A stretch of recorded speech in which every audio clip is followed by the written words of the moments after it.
Bonjour, mon nom est Patricia Friesen.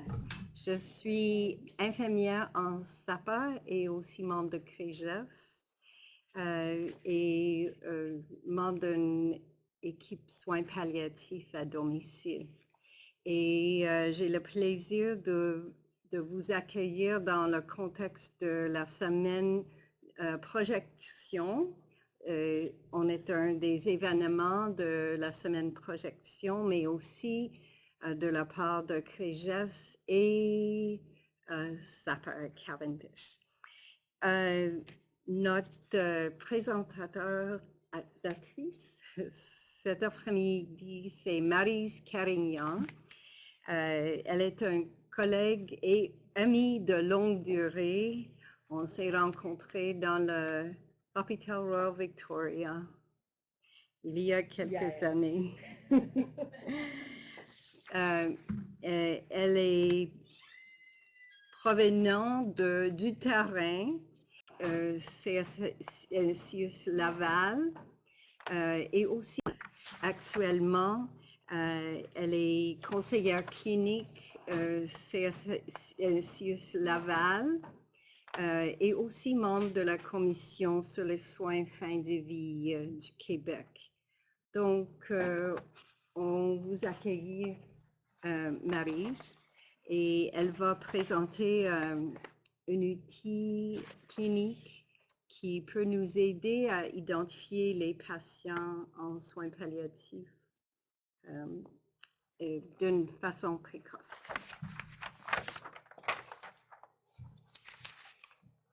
Merci, Patricia.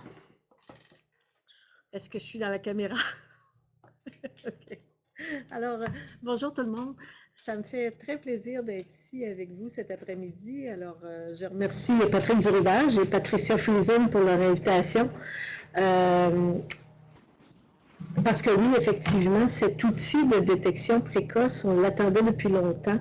Ça fait partie, cet outil-là fait partie du plan d'action du ministère pour l'identification des patients pouvant bénéficier de soins palliatifs et de fin de vie, parce que ça a été identifié comme étant un besoin des intervenants qui œuvrent auprès de clientèle de maladies chroniques, parce que souvent, on se rendait compte que les gens identifient « Ah, la personne est en soins de vie, mais il est trop tard, on est trop loin dans la trajectoire. » Alors, ce serait bénéfique pour le patient et sa famille d'être identifié un peu plus en amont dans la trajectoire de la maladie.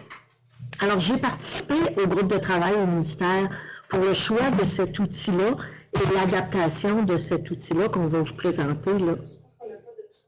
Oh, dis-moi pas qu'il faut tout que je recommence.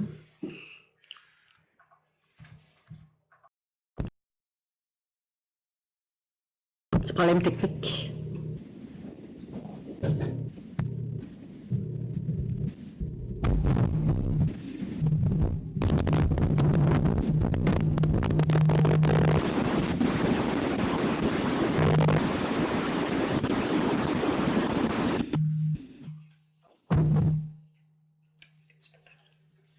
Je vais essayer de parler. D'habitude, c'est pas trop difficile. Est-ce que je vous entends à distance?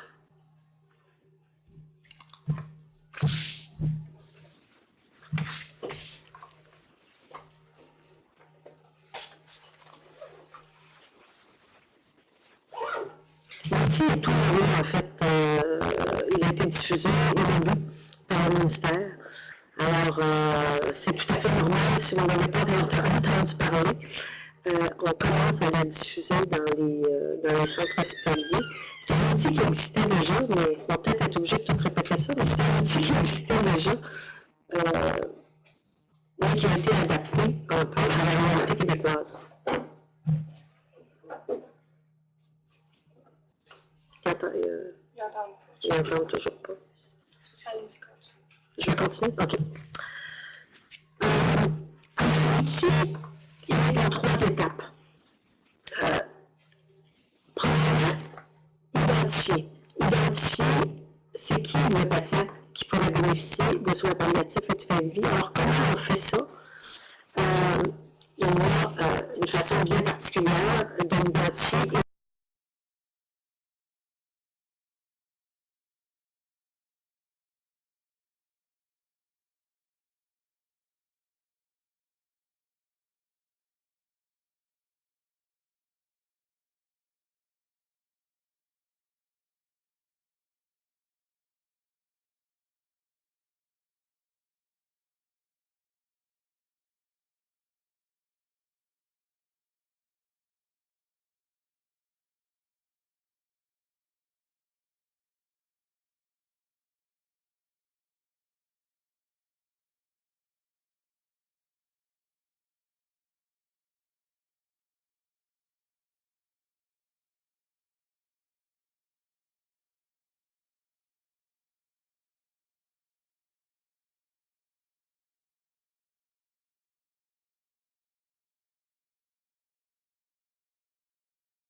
algorithme présent dans l'outil organisé la suite. Alors, si on ne serait pas surpris que la personne décide, on a un adaptation supplémentaire à faire pour savoir comment on s'organise à partir de ce moment-là. Et si on ne serait pas surpris, ça veut dire si on serait surpris, si on ne serait pas surpris, il faut pousser davantage l'évaluation pour organiser nos soins. Donc, la personne décide, c'est qu'on va arriver là.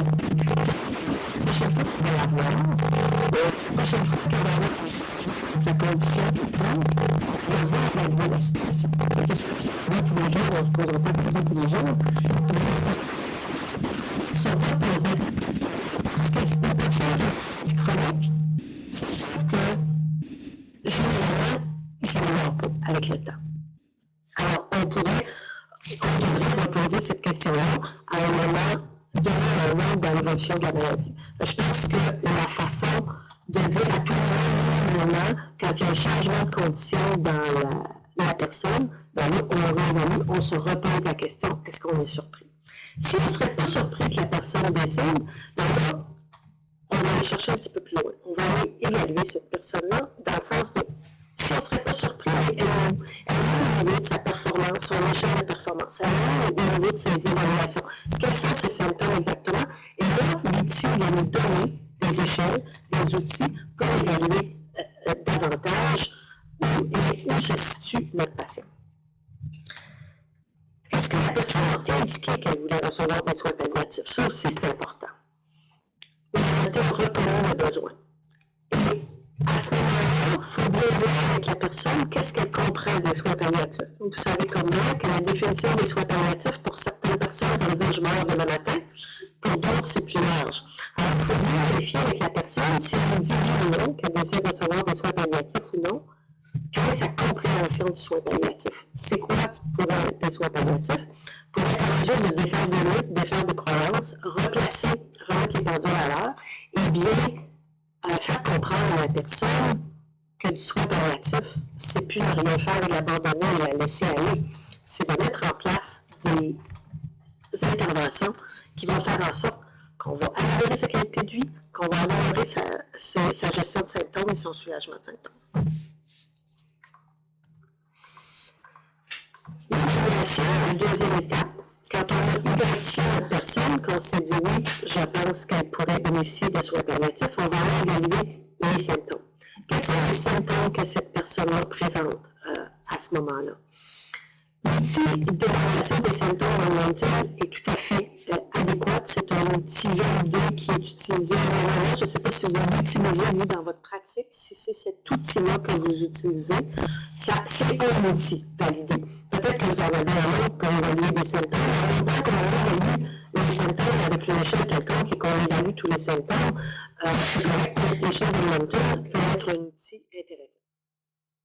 L'outil de dépistage de la détresse, par exemple, si vous avez un patient en cancérologie, l'outil de dépistage est utilisé. D'ailleurs, l'échelle d'Edmonton fait partie de l'outil de dépistage de la détresse.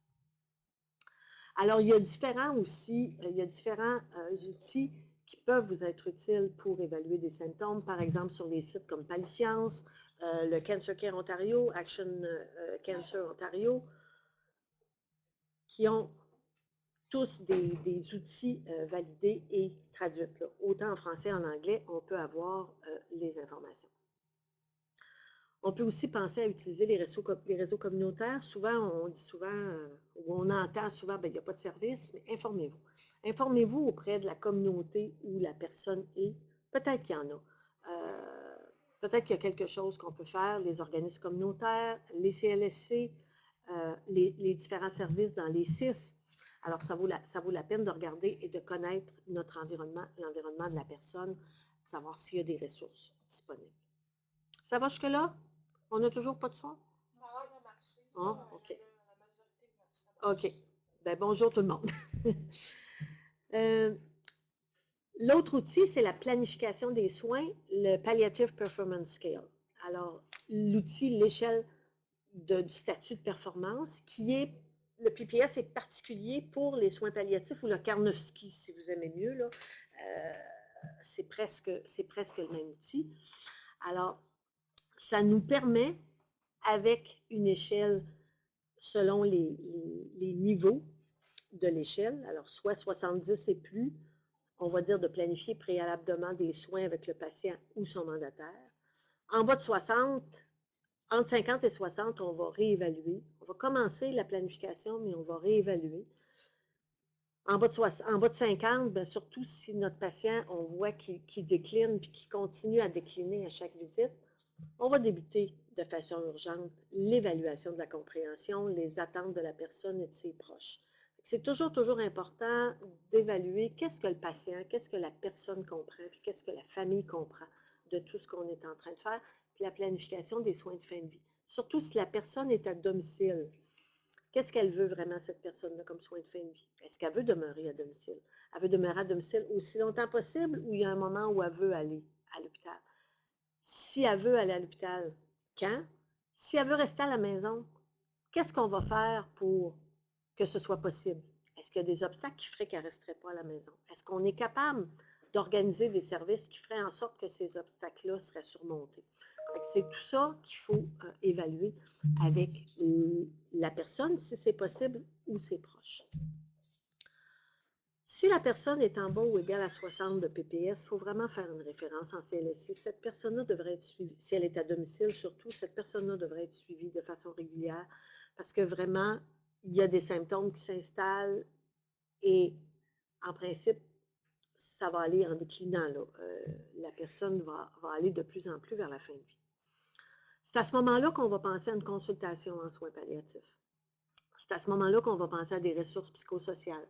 Peut-être qu'il y a des choses dans la famille à organiser. Peut-être qu'une travailleuse sociale serait tout à fait indiquée pour essayer de voir quelle est la situation familiale. Est-ce que tout le monde comprend bien? Est-ce qu'il y a une cohésion familiale? Est-ce que les gens sont capables d'aider? Est-ce qu'il y a des malaises? Est-ce qu'il y a des obstacles qui feraient en sorte qu'on pourrait aider la personne? Et encore une fois, on va essayer d'utiliser les ressources locales le plus possible autour de la personne pour tout support additionnel. Est-ce que ça fait du sens jusque-là dans votre pratique? Hein, c'est presque une évidence, mais on ne l'avait pas en outil standardisé. Je suis sûre que ceux qui ont de l'expérience le font déjà, mais là, ça structure. Puis ça permet à ceux qui en ont moins, à ceux qui commencent, puis à ceux qui sont moins habitués à gérer du soin palliatif et de fin de vie, parce que cet outil-là est aussi fait pour les gens qui suivent des maladies chroniques, mais pas nécessairement déjà en soins palliatifs et en fin de vie. Fait que ça va les aider, eux, à identifier les patients qui pourraient en bénéficier, parce que souvent, on est dans le traitement curatif, on est dans le faire, on est vraiment dans l'intervention avec ces patients-là. Ça prend un temps d'arrêt pour dire, peut-être qu'on est rendu plus loin que ça. Fait que cet outil-là va permettre de justement poser ce temps d'arrêt-là et d'ouvrir la discussion avec la personne et la famille. Enfin, c'est ce qu'on souhaite. C'est un des objectifs de l'outil. Oui. Ah oui. Oui.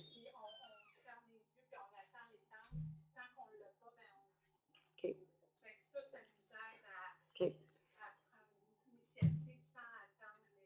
Tout à fait. Il y a un commentaire dans la salle ici qui dit que souvent, une des problématiques, c'est que les intervenants attendent l'étampe médicale pour référer ou aller plus loin dans les soins palliatifs. Cet outil-là va nous donner, va nous donner des moyens pour prendre de l'avant. Puis, si on veut aller parler à l'équipe médicale, justement, si on a besoin de cette étampe-là, ça va nous permettre d'avoir des mots justes, de parler le même langage, puis d'avoir vraiment des faits. C'est pas juste, je pense que mon patient il va moins bien. C'est, oui, mon patient va moins bien, il décline pour telle raison. Voici ce que j'ai évalué, voici les symptômes, voici son échelle de performance, voici où il en est rendu.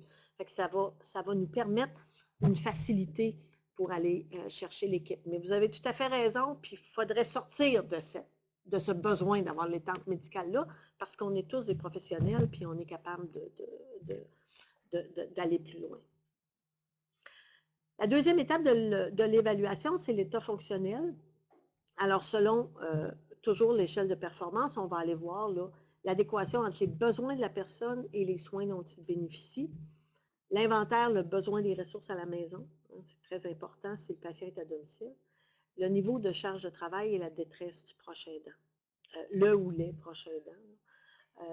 Parce que ça aussi, ça peut être un obstacle, souvent c'est l'obstacle majeur de garder la personne à domicile, c'est vraiment la charge de travail puis la détresse des proches aidants. Surtout si les proches aidants sont âgés, malades eux aussi, puis seuls, parce que prendre soin d'une personne en soins palliatifs et de fin de vie à la maison, c'est une chose.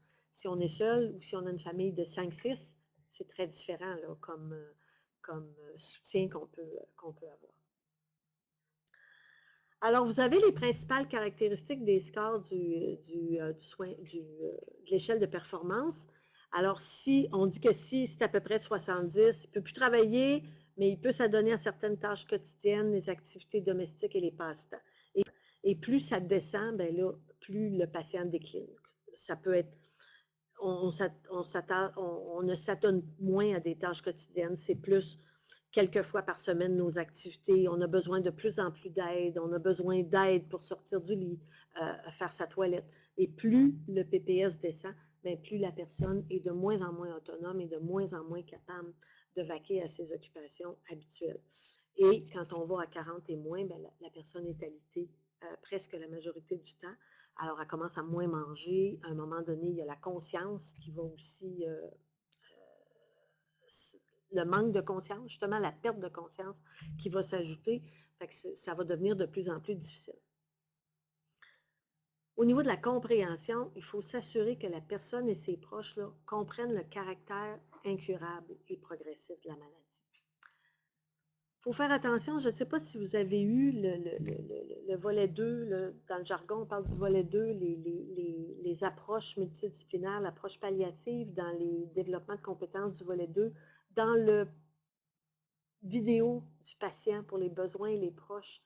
Le monsieur l'exprime clairement comment on a un vocabulaire, les professionnels de la santé, qui ne sont pas nécessairement compréhensibles pour tous. Fait que faire attention en parlant des mots que les gens vont comprendre.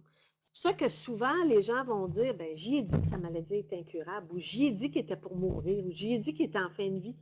Mais dépendamment du mot qu'on va prendre, dépendamment de la façon dont on va expliquer, dépendamment de l'état d'esprit dans lequel est la personne, l'information va rentrer, l'information ne s'intégrera pas. Il faut toujours valider la compréhension de la personne, puis de voir vraiment qu'est-ce qui lui a été dit, puis qu'est-ce qu'elle a compris de ce qui lui a été dit, avec des mots qu'elle peut comprendre. Les valeurs, les croyances, les objectifs de la personne, c'est quoi? Ça va nous aider à planifier nos interventions, à planifier nos soins. La personne doit savoir un peu, puis nous aussi comme intervenants, à quoi je peux m'attendre avec cette personne-là, avec l'évolution de sa maladie, mais aussi avec le soutien qu'elle va avoir ou l'aide à domicile qu'elle peut avoir. Et naturellement, bien documenté. On ne dira jamais assez combien de fois on essaie de retourner dans les dossiers puis qu'on n'a pas tout à fait l'information. Pour nous, quand on l'écrit, ça semble clair, mais quelques semaines plus tard, parfois, ça l'est moins. Parfois, quand c'est quelqu'un d'autre qui lit nos notes, c'est pas nécessairement clair. Fait que toujours garder en tête, quand on documente, que c'est quelqu'un d'autre qui va nous lire et que dans quelques semaines, peut-être qu'on va se souvenir moins de ce qu'on a écrit. Oui, il faut faire rapidement parfois, mais on essaie d'être le plus clair possible et le plus complet possible dans les notes qu'on va inscrire. Je ne suis pas pire dans le temps? OK. OK. La troisième étape, ben, c'est la planification du soin. Alors, on peut le faire tôt, hein? Planifier un soin de fin de vie ou commencer à parler d'approche palliative ou de commencer à parler de soins palliatifs, ça ne fait pas mourir personne. Des fois, les gens ne sont pas prêts à l'entendre. C'est correct. Mais on peut commencer à en parler. Si les gens ne sont pas prêts, on arrête. On en parlera une autre fois. Mais on peut avoir commencé à introduire la notion dans la tête de la personne, ou à tout le moins valider qu'elle comprend que son insuffisance cardiaque, son insuffisance respiratoire est rendue à un stade terminal, puis ça ne se guérira pas. Alors, sa maladie est incurable. Mais c'est un grand mot, incurable, pour certaines personnes. Nous autres, on pense que tout le monde comprend, mais peut-être que tout le monde ne comprend pas. Quand le PPS descend en bas de 60, on va replanifier, on va réévaluer notre planification. C'est un éternel, pas un éternel recommencement parce que ça a une fin, mais il y a quand même plusieurs réévaluations qu'il faut faire au fur et à mesure qu'on rencontre nos patients. Commencer la planification de la fin de vie avec la personne, si elle est apte, avec son mandataire, si elle est inapte. Bien faire comprendre aussi au mandataire, je pense que ça, vous le savez, quel est le rôle du mandataire. Hein? Le mandataire est là pour prendre des décisions selon le souhait de la personne et non pas selon ses propres souhaits à elle. Ce n'est pas toujours évident pour tout le monde. Quand on arrive à un PPS en bas de 50, débuter de façon urgente l'évaluation de la compréhension des attentes de la personne et de ses proches. Parce que là, c'est sûr que plus on diminue en bas de 50, 40, là, on commence à s'approcher de la fin de vie. Puis souvent, ce qui arrive, c'est que, dépendamment de la maladie, on peut avoir une certaine période de temps, mais il peut y avoir une complication qui survient, ça va être plus rapide. Il peut y avoir une détérioration rapide selon le diagnostic de la personne. Alors, on essaie d'être proactif le plus possible et de planifier toujours la compréhension, les attentes de la personne, ses souhaits, qu'est-ce qu'elle veut, quels sont ses moyens, ressources qui sont à sa disponibilité. Les consultations externes et les références, il faut penser qu'une référence, une consultation, c'est pas parce qu'on l'a fait qu'on va l'avoir demain matin. Fait que des fois, il y a des choses qu'il faut planifier d'avance, commander d'avance, réserver d'avance. On pense à des équipements médicaux, par exemple, ou on pense à des consultations avec une personne ou avec une clinique. Ce n'est pas toujours le lendemain que ça va avoir lieu. Alors, il faut essayer de prévoir pour que s'il y a un certain temps d'attente, ben, on va l'avoir en temps opportun. Alors, on vous le disait tantôt, en bas ou égal à 60, on va commencer à faire si ce n'est pas déjà fait, on va commencer à faire des références au CLSC, des soins à domicile. Si c'est déjà fait, bien, on va peut-être parler à l'intervenant en CLSC et dire peut-être qu'il y aurait moyen, il y aurait lieu d'augmenter les soins, il y aurait lieu d'intensifier les interventions. Fait que c'est une discussion entre si la personne, si elle fait une référence au CLSC, c'est parce que de toute évidence, elle n'est pas au CLSC. Ça peut être quelqu'un qui est en clinique ambulatoire. On va prendre l'exemple d'insuffisance cardiaque. Il peut aller à la clinique ambulatoire d'insuffisance cardiaque. L'infirmière qui est là commence à évaluer le patient, se sert de l'outil, commence à trouver qu'il y a un déclin avec la dernière fois qu'elle l'a vu. Elle sait que le patient est vu en CLSC, elle va peut-être vous appeler, dire « Moi, j'ai évaluer telle chose, peut-être que ça serait bon que vous alliez faire un tour, offrir une visite au patient, réévaluer la situation. Ou avez-vous vu la même chose que moi? Est-ce qu'il y a des choses qu'on pourrait faire ensemble? Il y a aussi, si vous en avez, des équipes de soins palliatifs dans les différents milieux. Alors, dépendamment de vos ressources dans vos milieux, la consultation en soins palliatifs qui peut être de mise. Les équipes de soins palliatifs, parfois, ont peur là, de voir cet outil-là arriver parce qu'ils ont peur de recevoir trop de consultations. Mais une consultation, une référence puis une prise en charge, c'est pas pareil. Des fois, on peut demander quelqu'un en consultation pour avoir justement un avis. Qu'est-ce que je devrais faire? Est-ce qu'il y a des médicaments que je devrais essayer? C'est une consultation. Ce n'est pas nécessairement qu'on demande à l'équipe de soins palliatifs de prendre en charge la personne et sa famille. Fait qu'il y a tout ça à discuter avec les équipes. Puis, naturellement, selon l'offre de services que vous avez dans chacun de vos milieux et toujours l'utilisation des ressources locales pour tout support additionnel là, qui pourrait être disponible dans vos milieux. Ça va jusque-là? Avez-vous des questions? Alors, c'est ce que ça a l'air en gros quand on regarde l'outil comme tel, là, qui est plus gros que ça. Là. Je ne sais pas si vous l'avez vu. si vous l'avez de disponible, OK. Il y a certains endroits, comme je vous disais tantôt, qui ont commencé à le diffuser. Patricia, Patrick, on pourra s'organiser pour voir comment vous allez le rendre disponible dans vos milieux. Mais c'est quand même impressionnant parce que 6 pages. 6 pages, 8,5 par 11, sauf qu'on n'utilise pas les 6 pages tout en même temps. Puis, dépendamment de la situation de la personne, ben, c'est très identifié qu'est-ce que vous allez aller voir. Mais l'algorithme, au départ, c'est ça que ça a l'air avec la question d'identification que je vous parlais tantôt. On ne sait pas qu'est-ce qu'on fait, oui, non, l'évaluation et l'organisation des soins. Dans l'évaluation aussi, je vous parlais tantôt des symptômes, je vous parlais de l'échelle de performance, mais il y a aussi dans l'outil des indicateurs. Ça, c'est l'échelle de performance que vous connaissez, que vous avez déjà vu probablement, que vous utilisez déjà. L'échelle de performance, si vous êtes moins familier avec l'ICOG, le premier à côté, niveau de performance, c'est les données du PPS, du Karnofsky. À droite, la ligne, c'est l'ICOG, c'est l'Eastern Cooperative Oncology Group, qui est une échelle de performance qui revient à peu près au même, mais qui est beaucoup, beaucoup utilisée en oncologie.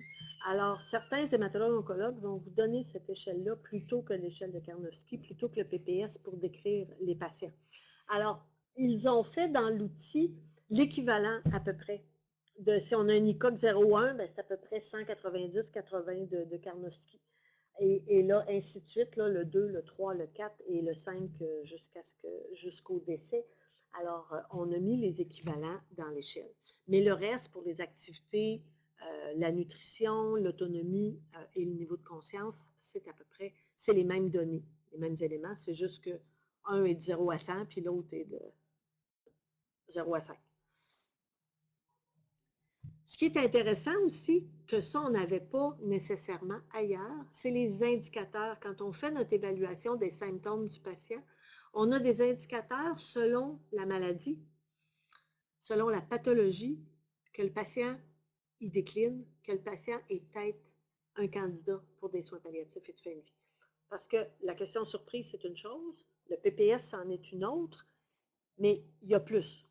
Il y a les différents indicateurs. Alors, par exemple, une maladie pulmonaire obstructive chronique, on va voir la fonction respiratoire. On va voir, est-ce que ce patient-là, ça fait plusieurs fois qu'il est hospitalisé? Est-ce que ça fait plusieurs fois qu'il se présente à l'urgence avec une exacerbation de sa dyspnée ou des difficultés respiratoires dans les 12 derniers mois? Est-ce que ça satisfait pour recevoir de l'oxygénothérapie? Est-ce que quand on regarde le Medical Research Council Scale, peut-être que ce n'est pas l'outil nécessairement que le pneumologue va utiliser, mais une autre échelle validée qui aurait à peu près le même niveau que le 4-5, 4 sur 5 de cette échelle-là. Mais là, on vous explique que c'est un essoufflement après 100 mètres de marche sur place, plane ou à l'intérieur. Alors, ça vous donne une indication que ce patient-là, que ce patient-là est en déclin et s'en va probablement plus vers une fin de vie. Alors, vous avez pour les différentes maladies des indicateurs comme ça, que si vous êtes capable, c'est des faits, hein, c'est pas je pense que, il est allé à l'urgence ou il n'est pas allé, il a consulté pour une problématique ou pas, sa difficulté respiratoire, tout ça, fait que c'est des faits qui sont mesurables. Fait qu'on est capable, selon les différentes maladies, de l'évaluer, puis encore une fois, ben, ça rentre dans le reste des symptômes qu'on peut discuter après ça avec l'équipe médicale. Vous en avez pour les maladies neurodégénératives, les maladies neurologiques spécifiques.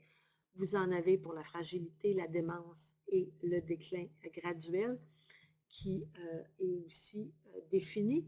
Puis je dirais que la fragilité, c'est intéressant d'avoir ces indicateurs-là parce que souvent, c'est ça qu'on ne sait pas trop. Hein. Est-ce que cette personne-là fait juste vieillir ou si cette personne-là est vraiment vers une perte d'autonomie ou une perte de fonction qui fait en sorte qu'elle est plus susceptible de décéder bientôt.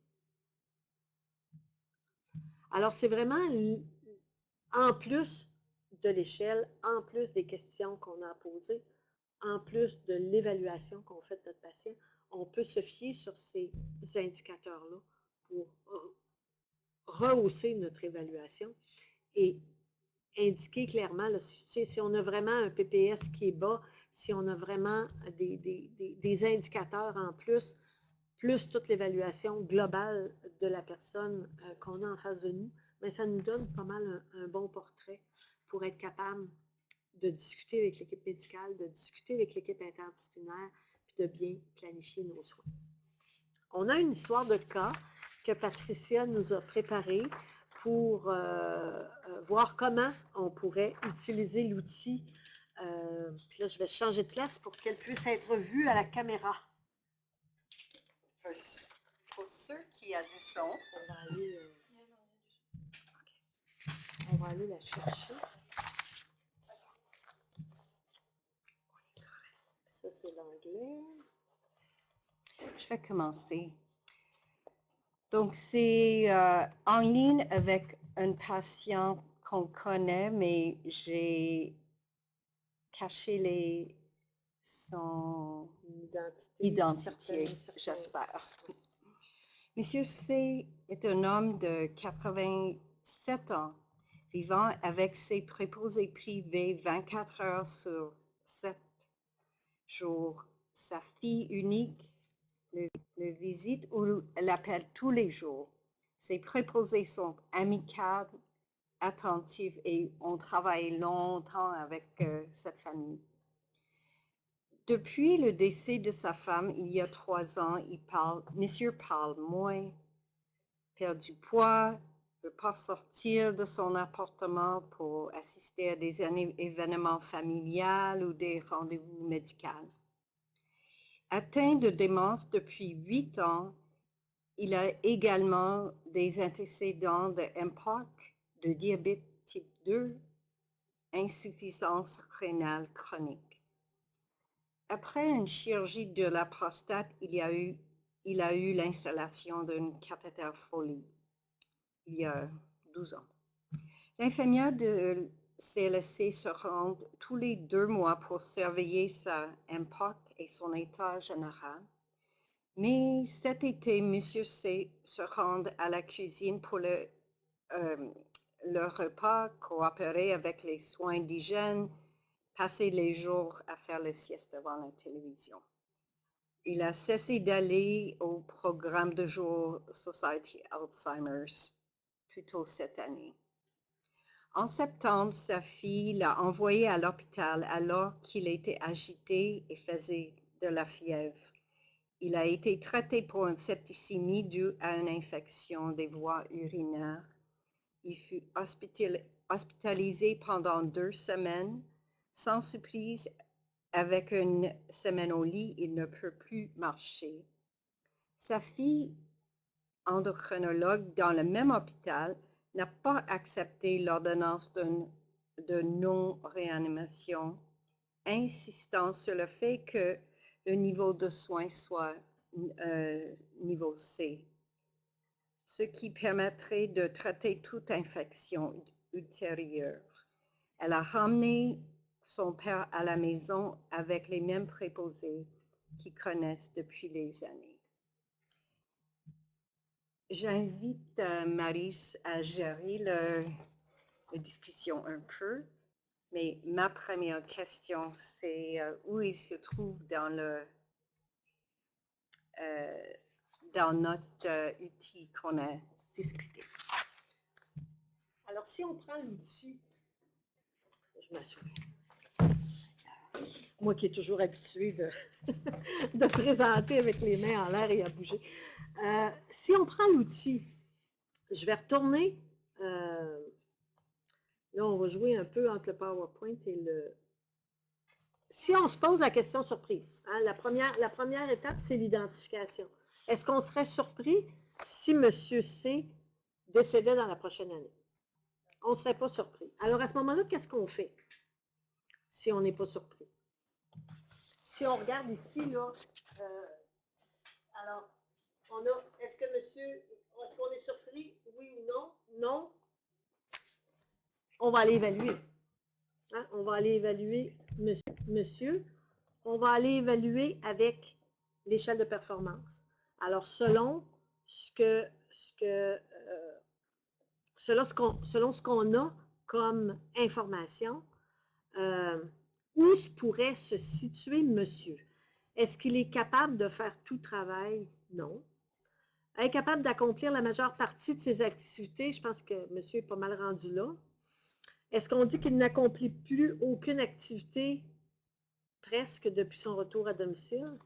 Fait que, il est en bas de 30, là, notre monsieur, déjà en partant, s'il n'est plus capable de faire aucune activité depuis son retour à domicile. Alors, son autonomie pour les soins personnels, ça va avoir encore beaucoup diminué. Si on regarde voyez comment son hospitalisation a diminué, monsieur. Quand on vous dit, hein, quand on nous dit que la personne âgée, comment la personne âgée diminue rapidement quand elle est immobilisée. Alors, on peut dire que monsieur est définitivement en bas de 30. Alors, vous avez raison, monsieur va probablement décéder dans la prochaine année. Et si on veut continuer d'évaluer les symptômes, on va aller voir nos indicateurs.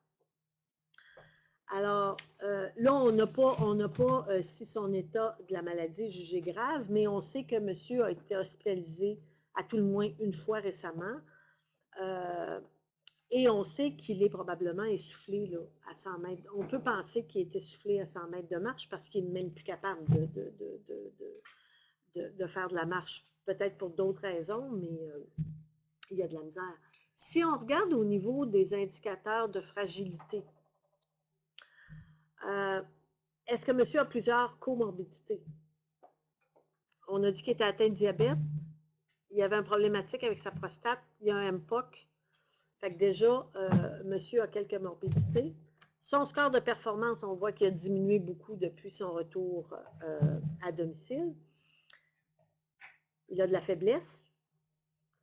Ralentissement marqué de la vitesse de marche. Il ne marche plus. Perte de poids. On en a parlé dans le... Monsieur avait déjà commencé à perdre du poids. Épuisement, ben là, niveau d'activité physique minimale, parce qu'il n'est plus capable. Est-ce qu'il y a des symptômes dépressifs? L'histoire ne le dit pas. Mais il y a quand même quelques symptômes dans la fragilité qui nous dit que monsieur va définitivement moins bien qu'il allait. Fait que ce patient-là, si on utilise l'outil, est-ce que vous diriez qu'on a déjà répondu oui à la question à la question surprise? On a dit que son PPS était plus bas que 30. On a vu qu'il y avait déjà des indicateurs de déclin, autant pour sa maladie respiratoire que sa fragilité au niveau de son âge. Alors, qu'est-ce qu'on fait avec monsieur maintenant? Où est-ce qu'on va aller chercher? Quelle est la problématique d'après si on regarde le cas, là, est-ce qu'il y a une problématique qui vous vient en tête quand on parle de la compréhension des proches et de la famille? Quand on parle de monsieur, est-ce que monsieur, excusez, là, je l'ai manqué, est-ce que monsieur est encore apte? Oui, hein?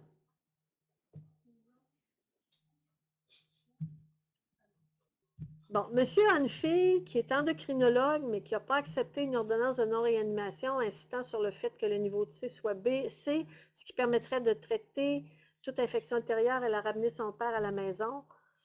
Quels seraient les pièges avec un membre de la famille qui est endocrinologue dans une...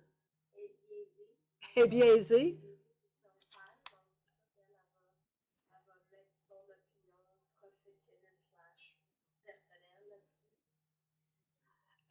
Oui, je m'excuse, on me fait des grands signes qu'il faut que je répète. Fait que oui, on nous dit que un des pièges, c'est que la personne peut être biaisée par sa profession, peut être biaisée par le fait qu'elle, elle projette autre chose. Puis moi, je rajouterais que le piège pour le professionnel de la santé, c'est de penser que parce qu'elle est endocrinologue, elle est toute capable de penser et de comprendre ça. Il ne faut pas oublier qu'elle demeure la fille de la personne et que même si elle aura tous les titres du monde, elle reste la fille et c'est ses émotions avant sa profession là, qui va souvent parler. Ça se peut, mais en majorité, c'est les émotions. Puis le piège souvent des professionnels de la santé, c'est qu'on prend pour acquis. Bien, elle comprend, elle est endocrinologue, il comprend, il est médecin, il comprend, il est comptable. Oui, il est intelligent, il est comptable, mais c'est le fils, c'est la fille, c'est la conjointe. Alors, il faut faire attention à ça. Oui, Patricia. Il y a le saying, l'adage, espérer pour le mieux possible et planifier pour le pire. Ouais. Et dans ma tête, le pire serait une autre admission à l'hôpital. De ta perspective. Alors, ce que Patricia nous disait, c'est qu'il y a l'adage de on espère pour le mieux, on se prépare au pire, et que pour elle, dans ses valeurs, le pire, ça serait une autre admission à l'hôpital, une autre infection, puis parce que probablement que s'il y a une autre infection, monsieur va encore être de plus en plus au lit, de moins en moins autonome, s'il peut l'être moins que ça, parce qu'on sait qu'à chaque fois qu'ils sont hospitalisés, ils régressent. Mais peut-être que ce n'est pas les valeurs de la fille, puis peut-être qu'elle, elle ne le voit pas. Fait que ce que j'essaie de dire, dans le fond, c'est que quand on a à évaluer la compréhension, vu qu'on a affaire à quelqu'un qui est inapte, quand on évalue la compréhension de la personne et de la famille, il ne faut pas assumer que la personne comprend parce qu'elle a des connaissances médicales ou qu'elle est dans le milieu, parce qu'elle demeure la fille, puis elle peut comprendre justement avec ses valeurs, puis avec elle, son émotion de elle veut pas que son père meure, puis elle veut tout faire pour son père. Fait qu'il faut faire attention à ça. J'ai vu une main levée en arrière de la chaise. Oui. Oui, c'est ça, comme Patricia disait, le pire, ce serait une autre hospitalisation, mais moi, je trouve le pire, ce serait qu'on commence à faire le RCR Ouais, sur ce monsieur-là. ouais, Parce c'est que ça. la fille, elle a refusé. Donc, C'est ça. Fait alors, que ça, pour dans. moi, ça serait, parce que même s'il est à la maison, s'il y a un arrêt, ils vont faire le RCR. Pour moi, ça serait terrible. C'est ça. Fait que dans la salle, on donne aussi le point que faire un RCR, faire une réanimation pour ce patient-là à domicile, ben, même s'il était à l'hôpital, mais là, dans le cas, il est retourné à domicile, ça serait pour cette personne-là le pire qui pourrait arriver. Comment on peut arriver à ce moment-là, quand on est dans la compréhension puis l'évaluation des soins ou l'organisation des soins-services, qu'est-ce qu'on peut faire avec la famille pour les faire, j'ai le mot cheminer, mais c'est comme ça, les faire avancer ou les faire accepter ou avec cette non-réanimation-là ou avec l'état de santé de la personne. On dit répéter les risques dans la salle. S'assurer qu'elle comprend bien, qu'on répète c'est ça. Fait que de répéter, parfois on a besoin de répéter souvent, hein, parce que les familles ne sont pas toujours au même niveau qu'on est dans l'évaluation de la situation, surtout quand on parle de non-réanimation puis de niveau de soins. Puis effectivement, quand on répète, souvent ce qui est important, c'est quelles sont les conséquences d'une réanimation? Quelles sont les conséquences d'une autre hospitalisation? Puis là, la personne, elle voit bien, là, elle l'a vu son père, l'état qu'il était quand il est parti, puis l'état qu'il est maintenant quand il revient. Fait elle peut peut-être dire non, non, non, puis elle veut un niveau de soins, mais elle va le voir, là. Fait que de lui en parler, de l'amener à réaliser les changements qu'il y a chez la personne, de l'amener à réaliser les conséquences d'une autre hospitalisation ou d'une réanimation, parce que c'est pas banal, une réanimation, ça laisse des traces. Puis qu'est-ce qui peut arriver par la suite? Des fois, on n'est pas capable, hein? Vous devez l'avoir vécu, on n'est pas capable, on va à nulle part. Les familles ne veulent vraiment pas comprendre, mais ne veulent pas comprendre. Émotionnellement, ne sont pas en mesure de. Là. Je ne voulais pas juger en disant ils ne veulent pas comprendre. C'est vraiment une question d'émotion. Alors, ce n'est pas toujours évident, mais. Il reste la question de suivi médical parce que ça joue beaucoup dans la décision de ramener à l'hôpital ou non. Mm-hmm. Pour notre Oui. Et c'est pas toujours facile d'avoir quelqu'un qui suit, d'avoir de l'aide à domicile et d'avoir un suivi médical à domicile. J'imagine que vous avez les mêmes problématiques que partout ailleurs pour la couverture médicale à domicile. C'est pas facile. Fait que ça, c'est sûr que c'est un enjeu là, important. Il y a... Le changement de niveau de soins de CAD n'est pas un abandon. Ça fait partie, effectivement, des discussions qu'on peut avoir. Il faut que je répète la question. Alors, on a Patrick Durivage qui nous dit que quand on fait les niveaux de soins, passer de C à D n'est pas un abandon. Je pense qu'effectivement, c'est important de faire comprendre à la famille qu'on n'abandonne pas le patient. On fait juste changer nos interventions, modifier nos interventions pour ce qui est le mieux pour le patient. Parce que quand on fait la différence bénéfices, désavantages, pour toutes les raisons qu'on a nommées, si on est hospitalisé, si on a de la réanimation, avec une personne avec un portrait de ce type-là, ben, la réanimation va être plus délétère qu'autre chose. Mais de passer d'un niveau de soins de C à D, tout comme offrir des soins palliatifs, c'est pas abandonner la personne, c'est juste de faire les bonnes interventions au bon moment, de faire des interventions qui vont soulager la personne, de faire des interventions qui vont améliorer la qualité de vie de la personne. Puis ça, c'est important quand on fait les discussions avec les personnes, de bien le mentionner. Est-ce qu'il y a d'autres questions dans l'univers?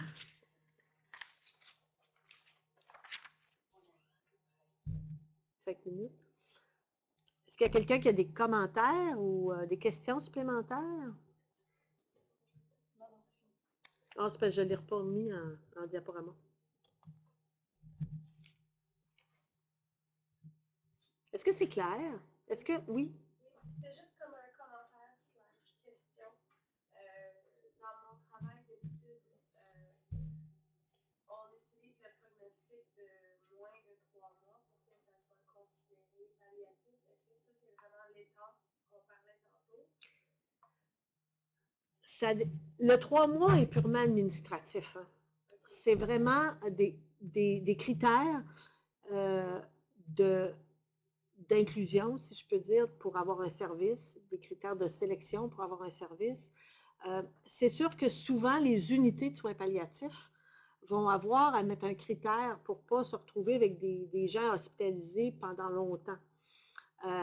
Fait que le critère de 3 mois est purement administratif.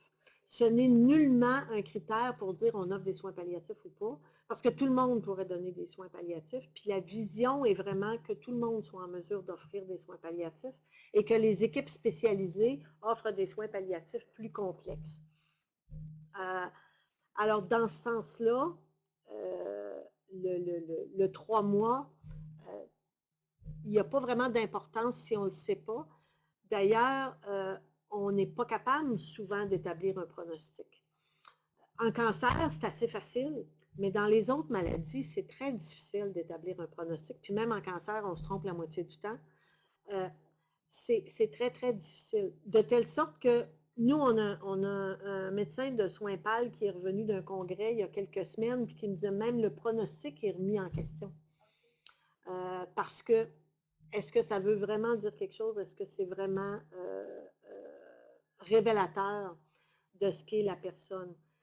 Mais présentement, on a ces critères-là. Je sais que selon les différentes ressources dans les différents milieux, les équipes ont leurs propres critères. Chez nous, à Laval, l'équipe ciblée de soins palliatifs n'a pas ce critère-là de 3 mois. On va aller avec une maladie évolutive, à peu près, on va dire 1 an à peu près. Mais si on n'est pas capable d'établir un pronostic puis qu'on a une maladie chronique évolutive, on va en discuter. Okay? Mais je sais qu'il y a des équipes de soins palliatifs à domicile ciblées qui vont encore dire le 3 mois. Il y en a qui vont encore dire diagnostic de cancer, ce qui n'est plus du tout à la page, je dirais, là, qui n'est pas du tout réaliste. Je pense que ça va changer aussi, mais, enfin, je l'espère, je le souhaite, mais même le 3 mois va être, d'après ce que j'entends, pourrait être remis en question. On a une dernière question, un commentaire de Patrick Durivage. Il dit « J'ai beaucoup apprécié de débuter l'approche palliative intégrée avant le saut médical. La décision interdisciplinaire à domicile permet de débuter les discussions avant une prochaine hospitalisation.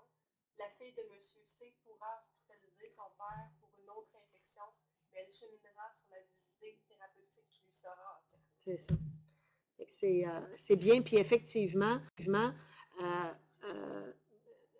Patrick Durivage commentait que justement, Madame C, même si elle pourrait demander une hospitalisation pour son père la prochaine fois, va avoir sûrement cheminé et peut-être pensé à quelles seraient les options de traitement la prochaine fois, puis peut-être être moins agressif. Puis effectivement, le début du commentaire, c'était l'intégration.